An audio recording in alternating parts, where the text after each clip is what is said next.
শোনো না, বলছি এই 14ই আগস্ট তো ধূমকেতু বেরোচ্ছে, চলো না আমরা একটু দেখে আসি। কতদিন পর আবার দেব শুভশ্রীর বই। সরো তো, ওইসব দেব শুভশ্রীকে দেখতে যেতে হবে না। আমার খিদা পেয়েছে, ভাত দাও, অফিস যাবো। ধ্যাৎ, বৌমা, হ্যাঁ মা বলো। বলছি কি বৌমা, ওই যে দেব শুভশ্রী ছিল না, ওদের তো একটা নতুন বই বেরোচ্ছে। কি একটা নাম জানি। ধূমকেতু। হ্যাঁ হ্যাঁ, তা চলো না, আমরা দুজন মিলে একটু দেখে আসি। তুমি যাবে মা? হ্যাঁ, যাবো তো।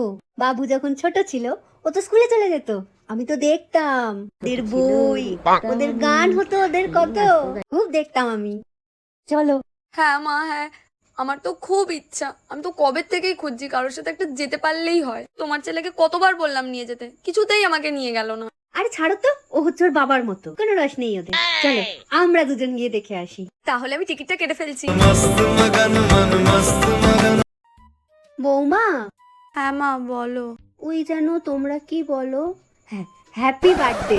তোমার মনে আছে মা? হ্যাঁ, ভুলবো কেন, আমি তো তোমার জন্য উপহারও এনেছি। তাই?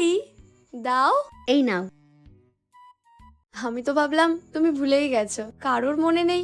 তোমার কি করে মনে আছে মা? ওমা, বলবো কেন, তুমি আমার জন্মদিন পালন করো, আমি কি ভুলতে পারি?